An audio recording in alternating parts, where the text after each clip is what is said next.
Welcome back to Algebra 1 class. Today we are working on adding and subtracting things in radicals. If you are in my current class, we are on pages 282 to 284 and all the work's on page 284, but the notes for this section is in between 282 and 284. So real quick, let me touch on a couple things before you add and subtract radicals. They are similar to adding and subtracting fractions, which means that the multiplication part of this is easier than the addition and subtraction because they don't have to be the same things inside the radicals. However, when you add and subtract radicals, there are two key things that you have to know. The root, or the little number, the index number outside of the radical, must be the same, and then the inside of the radical must be the same. For instance, you can add 3 and 3, but you couldn't add 3 and 12y. Okay, they have to be the same in order to add and subtract them. So they're a lot like having to have a common denominator before you add and subtract them. So I have a couple parts of the lesson here. The first part is just learning to identify radicals. So on questions 1 through 12 on the lesson, which I only put 2 of them up here, they give you 4 radicals in each, and it tells you to circle or identify the like radicals.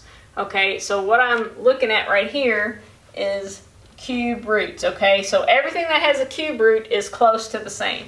So this has a cube, that has a cube, that has a cube. So I don't need this one, it doesn't fit. Okay, however, and the outside number does not have to be the same, but the inside number does. So this one is a 3, that one is a 3, that one is a 3. So these are essentially the same. Okay, the same thing with number 12. The outside numbers do not matter. However, the index number does. That's a 5, that's a 5, that's a 5. This one's a 3, so it can't be included. Now I have to look inside. Just like if you can't add an x to a y, you count these radicals as like x's, so they have to be the same. So that's a 12y squared, 12y squared, 12y squared. These are all the same, and you would just circle them. So 1 through 12 is just learning how to pinpoint. So they have to have the same index number and the same thing inside of them. All right. Once you have that done, the rest of the page, which would be 13 through 34, you must add and subtract these things. Okay. So I have 3 of them to work out because it's the same process over and over and over. The first one obviously being the easiest, that if I look, there's no number here, no number here, no number here, so they're all square roots, so that's good. If I look in the radical, that's a radical 3, radical 3, radical 3, so they're all the same. When you add and subtract these, that's not going to change, just like if you added 3x plus 2x, you get 5x, okay? The x doesn't change, it just comes along. So will the radicals. Whatever's in the radical just comes along with it. Okay, you only add and subtract the numbers from the outside. But since these are in the same order and they're the same thing in there, I basically have 8 plus 6 minus 7, okay? And then the radical 3 is going to be in the answer. It comes along just like an x. But 8 plus 6 is 14. And then 14 minus 7 is 7. So my answer here would be 7 radical 3. Okay? This just comes along. You don't actually do anything with it unless you have to simplify it to get it to match. Okay? So that's the gist of what we're doing. Pay attention to signs when you're subtracting because sometimes things can be negative. Alright, so if I look at problem 26 over here, I'm going to scoot this little desk setup over a little bit so I can be off to the side a little. I have a cube, I have a cube, I have a cube. That's fine. Alright. I have a 3x, I have an x, and I have a 3x. So this one is different. It doesn't have a 3x in it. So I can't combine that with the other ones. I cannot take anything out of it to make it match because it's just a plain old x. There's nothing I can do there, okay? So this portion right here is going to come along in the answer. I don't have anything to add to that, okay? However, this one and this one I can. Now, if there's no number written out here, there's always a 1, okay? We don't write them. They're understood in algebra.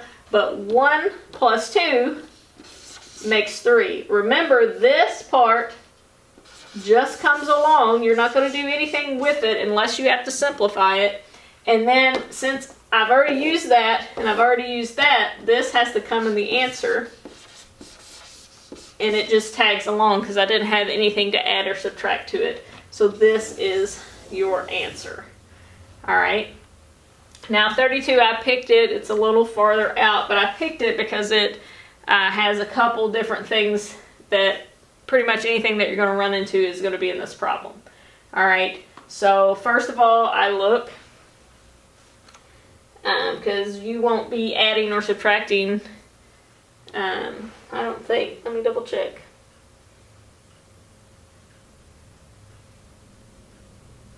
Yeah, in this lesson, there's none of these that aren't going to match. We haven't got that far yet, okay? So we don't have to worry about that. But that's a square root, square root, square root. So those are fine. This is a 27a, this is a 48a3, and this is a 12a. They don't match inside, okay? So can I get them to match inside? That is the question. All right. Simple answer is yes, but it is going to take a little bit of work. And what I need to do, what the easiest thing that I think to do is to find the smallest one.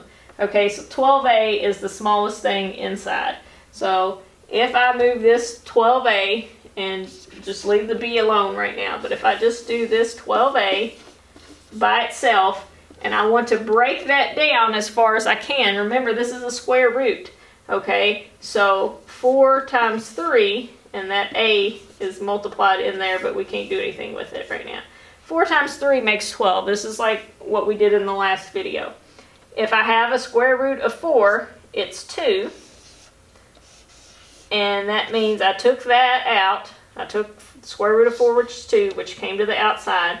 And I'm left with 3a in the radical. That's what I need all of these to end up being, 3a's, because that's what I made this one. So I'm going to erase this.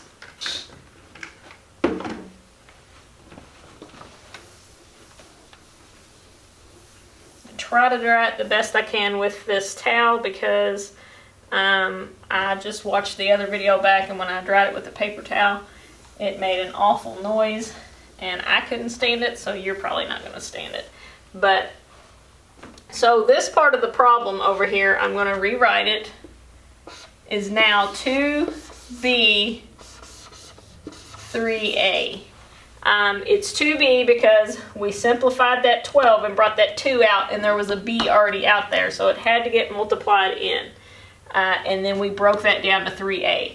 I want this one and this one to both be 3a's. So the easiest thing to do is on this one, what can you multiply by 3 to get 27? That's why I picked the smallest, so I could get the number, because everything's going to have to multiply by 3.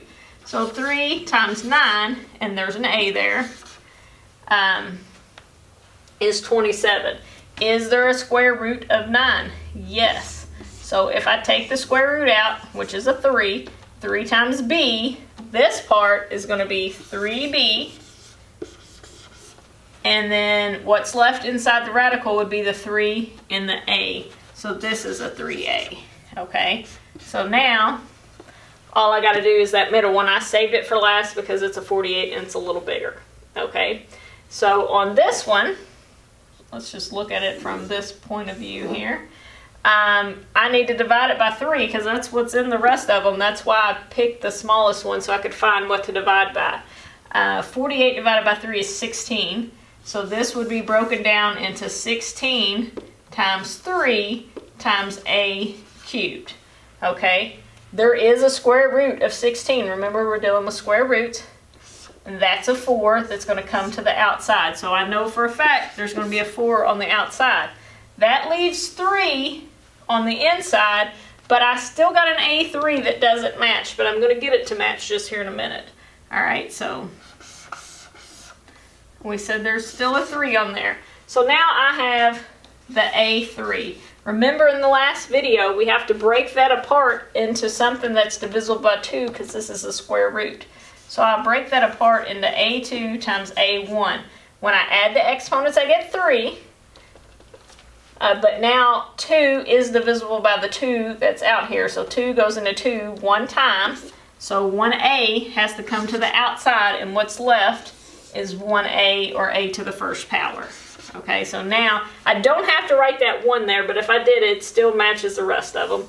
It still wouldn't be wrong. That is the most work you're going to have to do. Now I need to add and subtract these things, but that is the most work that you're going to have to do on this page. So pay close attention to this problem. You might have to watch it a couple times.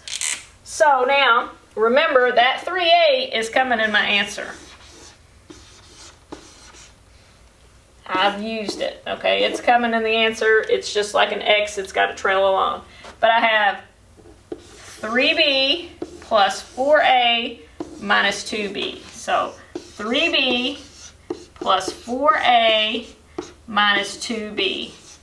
All right? Well, guess what? A and B, I can't add them. Just like I can't add different radicals, I can't add different ones. So 4A has to be part of the answer. All right? So I'll write that right here. And then I have 3B minus 2B.